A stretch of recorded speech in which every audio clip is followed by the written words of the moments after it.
first, I guess. So Ti has announced his final album called "Kill the King." Cut his hair off, lean the hat to the side. No dreadlock Ti. That I gotta say, it never looked right. It just like it's like dreadlock Jay-Z. It was just like, nah, man. Like it ain't my Jay-Z. It ain't my Ti. And then Ti, conscious of this, goes ahead and resumes, the I'm serious look. I mean, it's very similar. Like we have, like remember when Ludacris cut his hair? People were like, "What is this for?" I think it was for release therapy. Yeah, Yeah, like I mean, not you know. By the way, he won. Release therapy won Grammy of the Year that year for it rap. did. That's It did. absurd. That's absurd. Yeah. That won over King. Speaking of Ti, but Yeah. yeah, I he just dropped wanted to. the. Oh, Go my ahead. fault. I was gonna say I wanted to talk about Ti and like his exit from the rap game because like Mhm. I don't know about you, James, but it doesn't to me feel like Ti has transferred into the new era along with like Nope. like anybody else has. And it's Mhm. like you can hear all the Gucci Mane clones and fucking Jeezy, like Wayne. those Wayne, like all that stuff Mhm. kind of went and Ti kind of just, faded away. And there's never been no, hey, that nigga's the next Ti out here. There's never been none of that. Yeah. Um. I think that's for a reason, right? Like there is outside of Outkast, there is not a single rap act in the history of Atlanta rap that was a better songwriter than Ti. Like you might, I mean, you always make an argument that about if you want to go further in that venture out further than Atlanta. Fine, I'm not. I'm just gonna leave it at that for now. But he's one of the most underrated songwriters in history of rap music. Um, like I know he recently brought up his thing, which he brought it up again because he's been calling out big guys every first things start popping off, right? He wanted to call out 50, and I remember Joe Budden was like, Joe Budden and that whole crew was like, I don't know. And then apparently over one weekend or whatever, they went through and they were like, oh yeah, Ti probably would get him. And I was like, yeah, he probably would get him. And then Ti is brought up the Ti and Wayne one or whatever, yeah, and I'm like, the that's the Wayne one one I is want the Wayne because one is the Wayne one is the one it's the one I'm talking about that he brought up one time and he brought it up just recently again. And that might be because of he's trying to, bring up some buzz for the album before it comes out. Because Grammy week he was out there for the Grammys. I saw him on the red carpet doing an interview about how this is his last album. I didn't know the name of it until you mentioned it. yeah, But like the thing with Wayne is if you were to do a Wayne versus Ti versus, Wayne should win.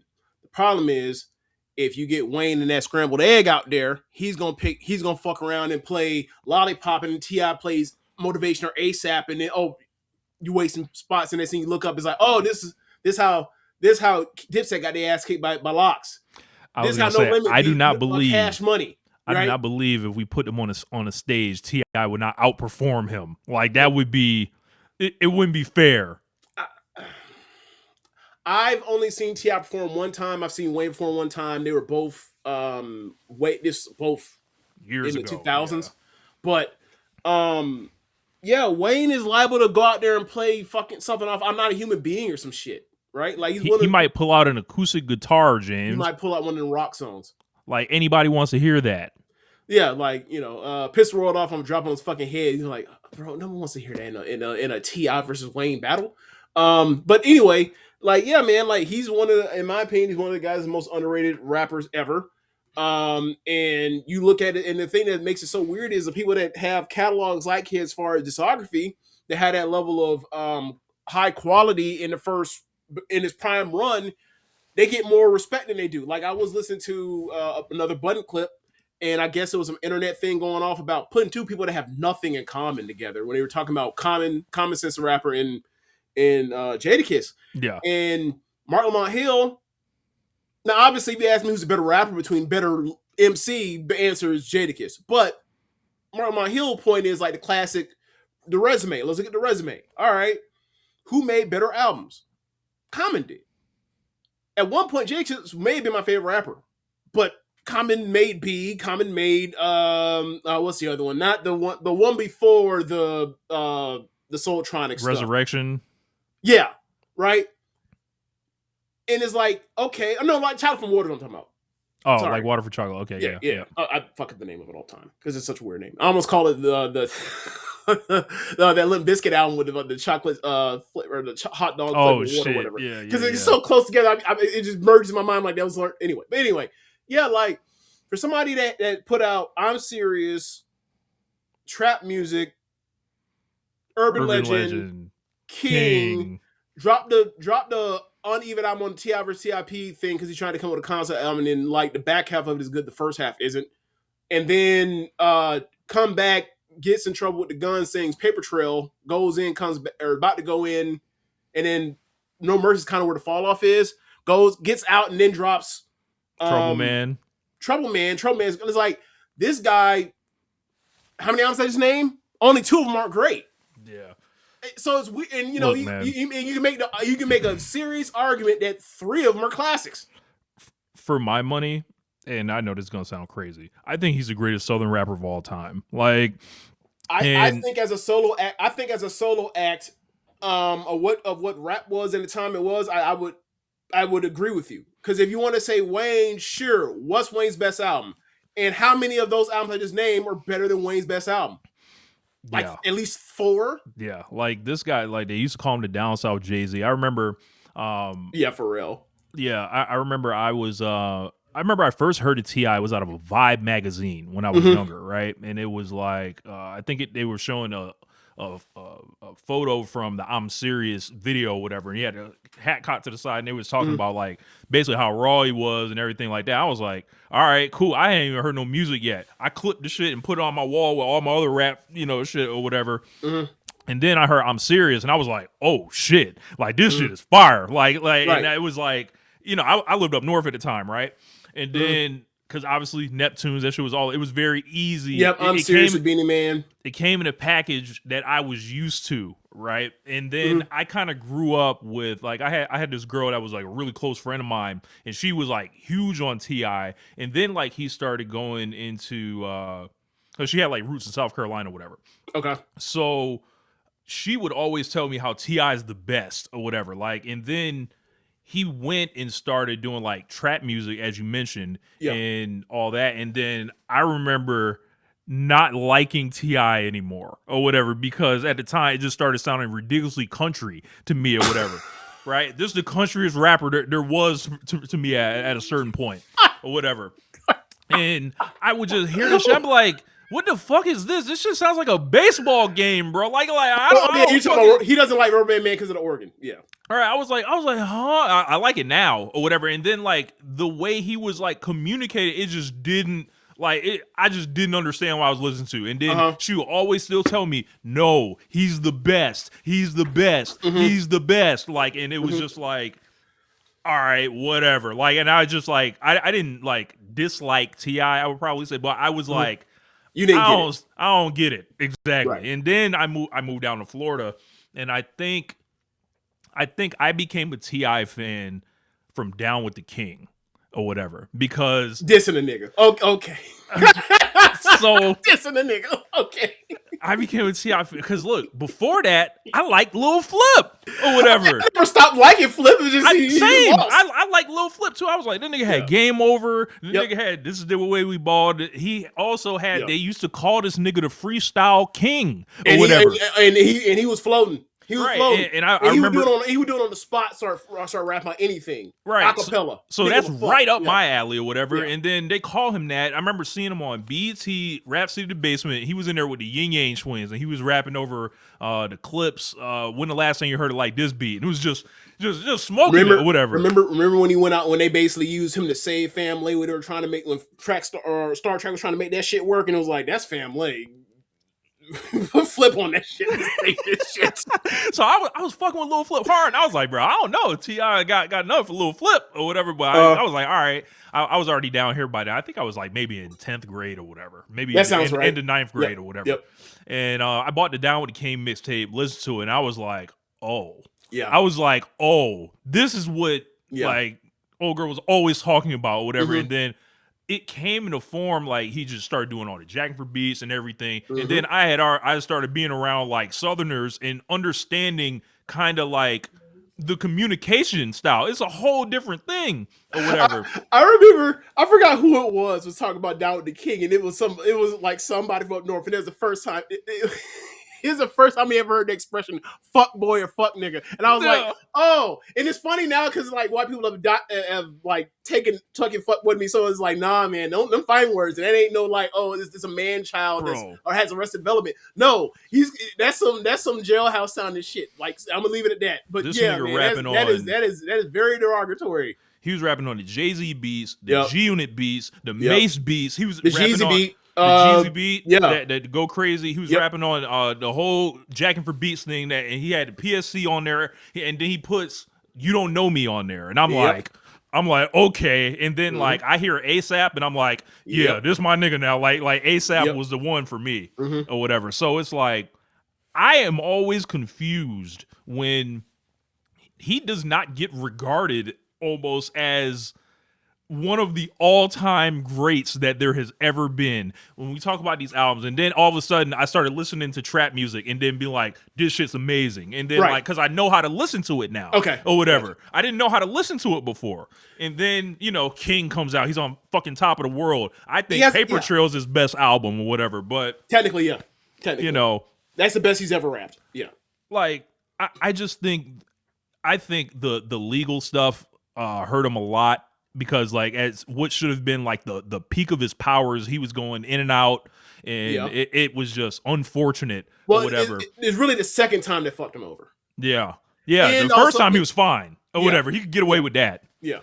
I think But it also. I mean, go. Sorry, go. Sorry, I interrupted. Go I ahead. was gonna say, and something else I liked about Ti is like it's like just because he was from Atlanta, like you would think, yeah, like for me being an East Coast person, it was like this nigga comes in the traditional form of everything I have ever loved. I just had to learn to speak his language, essentially.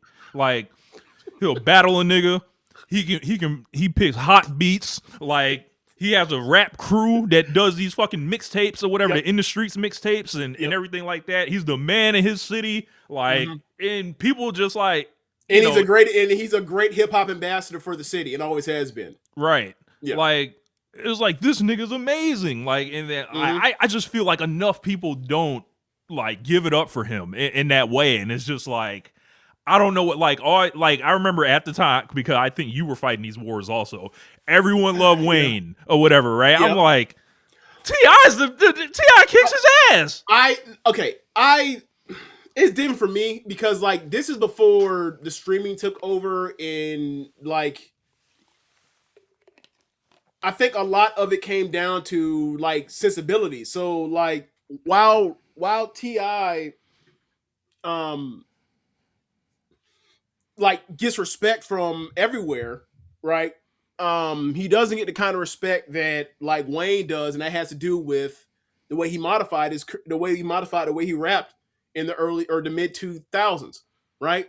So actually, I was listening to um I was listening to Carter One. And Carter, like, once you get from this, if you're a Wayne fan, you go from, his whole career from The Block is Hot through Lights Out to, 500 Degrees, and then you get to like the Squad mixtapes, and then all of a sudden you get to that point to where Carter One comes out, or also the Prefix and Suffix mixtapes. You get to the point where like you clearly tell that this man is just said, I'm just all in on being influenced by Jay-Z. And then he starts like doing the stuff with Dipset, and then like that takes him that gets him an awareness that like he's really really rapping now, as opposed to like on the Squad mix. I'm like he's really rapping, but no one's paying attention to it. You know, Then he Jim does like Jones. then he does yeah right. Then he does it was really Joel Santana, but then he goes on and starts rapping like on Suffix and Prefix, rapping on all these Jay-Z beats and all these Swiss beats, like Renaissance beats from the 2000s.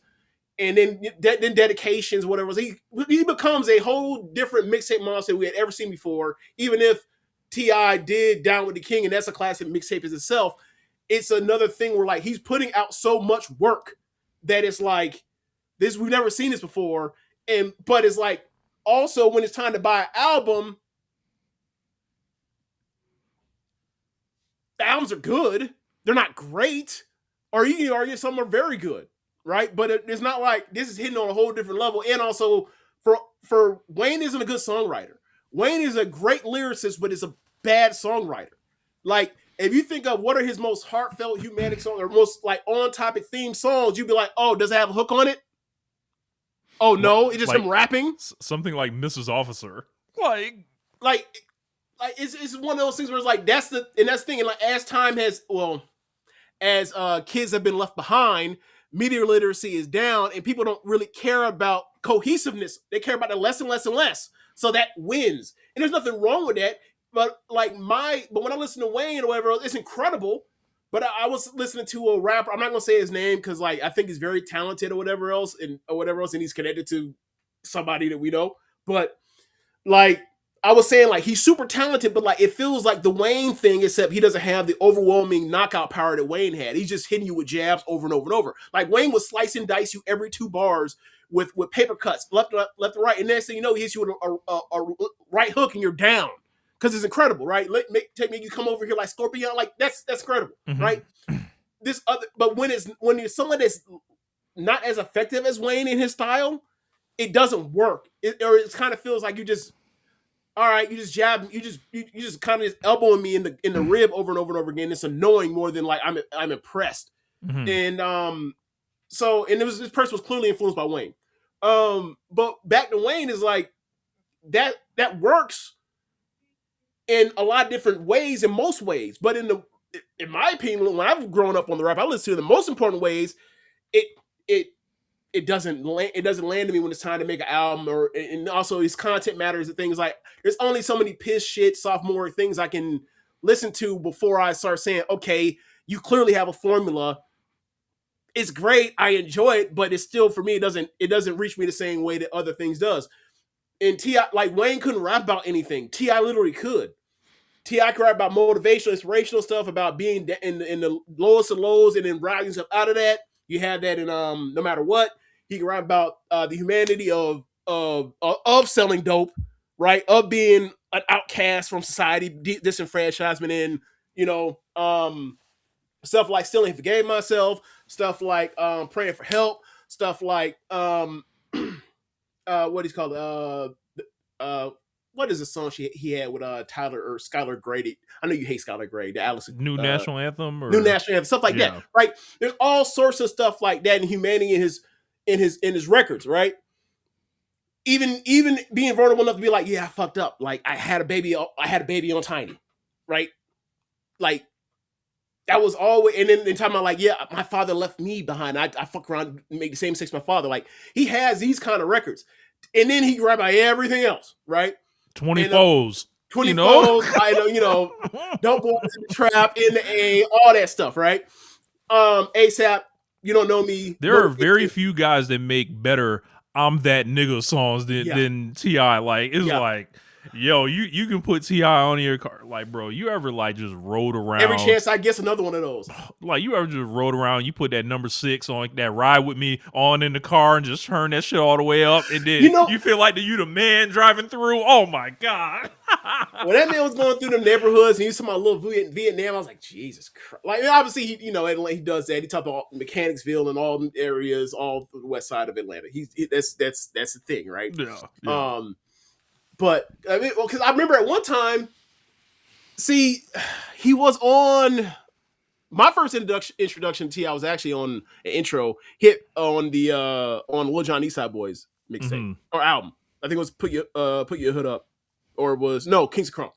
Like he was locked up at that point in time, so he had to do a little intro, or he had to do a little interlude or whatever. He called himself the West Side Representative. And like, and then as I get more introduced to him, he's naming all these neighborhoods in Atlanta and West Side Atlanta's like, yeah, he kind of is. But he's just a very impressive rapper. And I've always, the first time I ever heard I heard I'm Serious. I was impressed. Still like to get myself start the intro. The song where he talks to God, and then like is asking him why do you leave black people? And he's kind of polite, and he's like, that's the devil, and then he goes to hell and shoots up the devil. Like that's like incredible song. But because he's in a coma, like it turns out he's in a coma and all his dreams. Like that's an incredible song, right? but I was like, and then he got dropped from Arista or whatever else, and then he comes back out and 24s blows up down here, and then like trap music drops and it's like incredible. It's like I'm like, this dude, I ain't never. I was like, this is. I think the only track that I think there's like one track I don't like on there, but regardless of it, but like and then that other Kanye song. Yeah, the one with the Rogers Troutman, whatever else. Yeah. But like even I'm just thinking of what do you call it? Be Better Me. He's talking about the school to prison pipeline, right? But anyway, as you mentioned, then back to like the prime stuff that you're talking about, where you get the Down with the King, and then King, then Urban Legend to King, and then also the fucking movie as well. Like the ascent, like Young Dro gets blown up on the spot. The PSC album drops too, and around that same time too. It is like the victory lap of what you know about that, like where it's just like, nigga. Yeah. The third verse of ASAP where he's like, Flip, I'm gonna keep you on the level below me, nigga. Yeah, man. Yeah. And it's just like, and at that point in time, like it was like that was an upset knockout. Like shit with the world being full. Like Flip was up here. Look, T.I. was say it again. Was not on the same level. Say it again. No one. I'm a platinum selling artist. You're a gold artist. That was a real thing. He said it on The Basement. Like, bro, and I was like, he's kind of right, but like I like him more. And then I wasn't expecting it, but he beat him the fuck up. Probably the most decisive, like before like Kendrick over Drake, I would say. Yeah, this was like the most decisive victory in rap battling or whatever. Like when it comes to like rapping and clowning a nigga, like coming up with ways to diss a nigga, like putting niggas in his own like hood on the jerk. I done kept it real with niggas in Houston to you, like. And like the skits with the niggas is like talking about, yeah, man, we like the nigga had the mixtape with the Lucky, or the album with the Lucky Charm. We dressed like Leprechaun with Lucky Charms. I put that nigga in there, and then he's talking to the Scarface like, yeah, man, like people are upset when I call myself the King of the South, and then Scarface like, man, I don't care about that shit. And he's like, well, but Flip, you ever seen him? Nah, I ain't never ever seen that nigga before in my spot. I'm like, oh, and then. About the shit with the gun. He had him shooting the guns, and he shot the gun, and it fell out his hand because he was scared. Like it was destructive the way I had to Flip. It was destructive. But and then I recommend the Beef DVD. Between them is just all time hilarity. You can watch it right on YouTube. Yeah. So like you have that, and then it was an absolute misstep with T.I. versus T.I.P. making a concept album, say just doing something, because like you listen to hot records on that shit, it's like it's just hot as other stuff, except it's like the concept of trying to do I'm T.I., T.I.P. because most people didn't know about the name. We didn't know who T.I.P. was. No, people didn't know about the name thing, that he couldn't come out. He couldn't just be calling himself Tip because he was signed to Arista at the time, and then Q-Tip was on there, so he was like, come up with a name, and it was like his friend said, call yourself T.I. That don't make no damn sense. What you gonna call yourself? He's like, good point. I ain't got nothing else. I'll call myself T.I.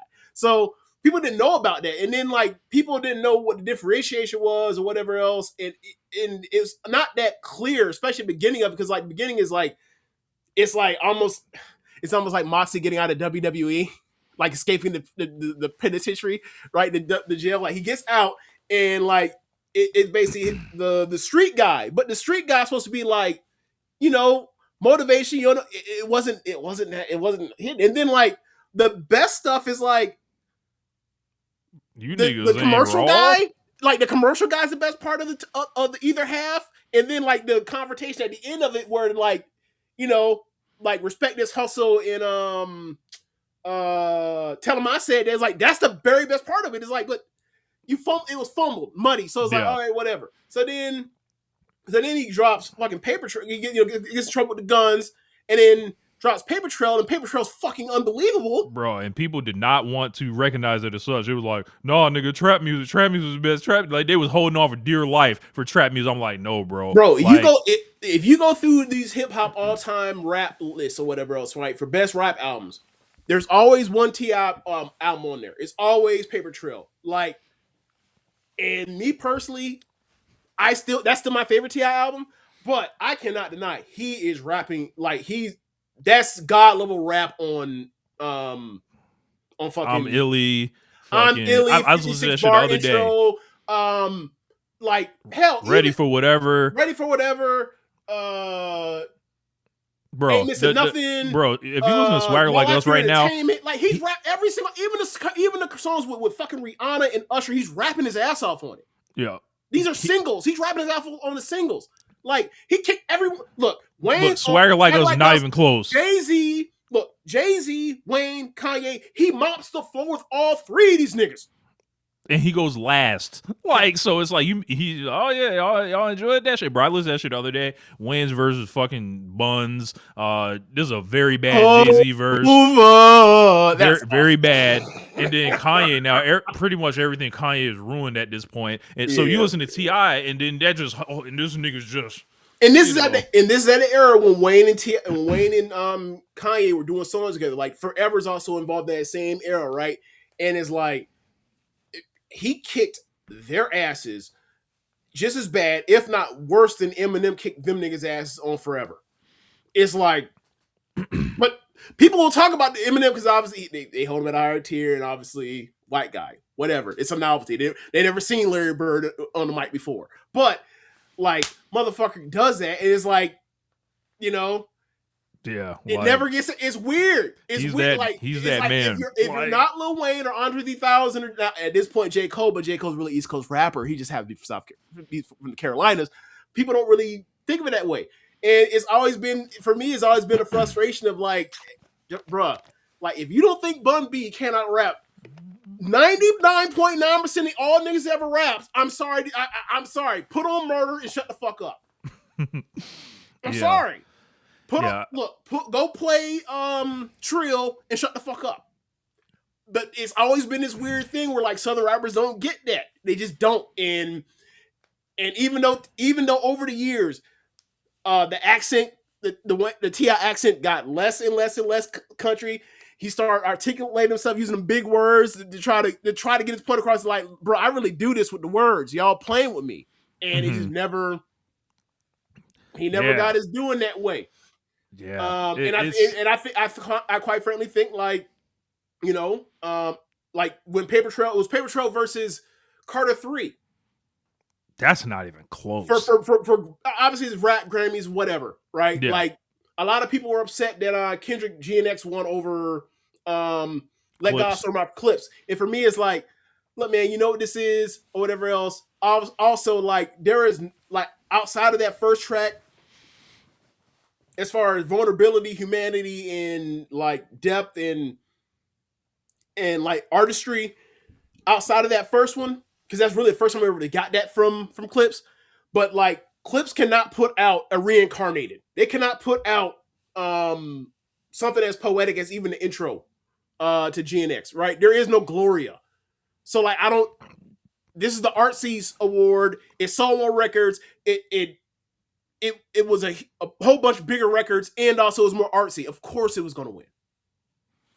But like Carter 3 versus Paper Trail, Release Therapy from Ludacris versus King is like, if he had to or won, I think people will look at it a little different, even though people claim they don't care about these awards until they do and they talk about it for segments. Yeah. Like Bomani has talked about that since I've ever listened to him about he don't care about rap Grammys. And then you saw what he said about GNX, right? Yeah, because he don't really dig GNX. I mean, he don't really dig Kendrick that much either. Yeah. Or Clips, which is funny because like, well, who you want to win? Those are the only two options. I don't know. I look, if he don't like Clips, we know some people who wanted Glorilla to win. If you don't, well, that's Miles Davis, or son. But like, if you don't like there's nothing about Tyler the Creator that makes me think Bomani was rooting for Tyler the Creator. So it's like, do you just want him to cancel the award? But yeah, I think with T.I., he has at least 2 classic albums, maybe 3, depending on how you feel about King. I know some people say King is too perfect. It's too whatever. When people do that. When people do that, so this is a conversation that came with the Bruno Mars thing. Mm-hmm. He makes too perfect music or it's too agreeable, it's too clean Like, cut. Like it feels like it's been pushed through a like a mass marketing. It feels like it's been too shined up. I get that. I get what you're saying. Um, that's what other music is for. Like people act like when somebody makes a song or someone makes an album that like it has to be representative of everything in this particular genre. And it's like, nah. In fact, that will make it you couldn't get anything with a personality if you did that. Right? I think I probably would have cut maybe like only 2 songs off of King, if that. I'd have to go through the track list. Yeah. But like that album's incredible. Yeah. Album's incredible. But so it's like, yeah, I think you make the argument he has 3. But as far as but if you want to go below the classic 5-star masterpiece thing or whatever else, he has damn near he got a bunch of 4.5s. Like, and then like even the stuff like I'm Serious, like you can go back and listen to that now and kind of be like, this was supposed to set the stage, but he was getting bad label advice or whatever. Like, and he was on the wrong label. They didn't want to push him that way. Right. Like he was on a R&B label Yeah. who, you know, it worked to an extent where they was like, yeah, man, put him with Neptunes. It was like someone like me heard, I'd be like, oh yeah, that was fire. But that was it. It wasn't really an entry point to T.I. or whatever. It didn't really tell me about his ethos and everything like that. It was like, okay, you played me, you're gonna need features from God, Jesus, and Jay-Z. It was like, yeah, he's rapping, like he's doing this thing. It was like, it's no different than like listening to Fab for me at that time or whatever. Except I had heard a bunch of mixtapes from Fab and stuff too, so it was a little different. You know nothing about Fab. But I know nothing about him, only except the Vibe magazine article. They was like he was selling dope at 12 years old and all this stuff and whatever. Like it wasn't an entry point for me. But after that, like you are forced into his world on trap music. Like he's yanking you down to the gutter, and it's like he is grabbing. He is absolutely grabbing you with like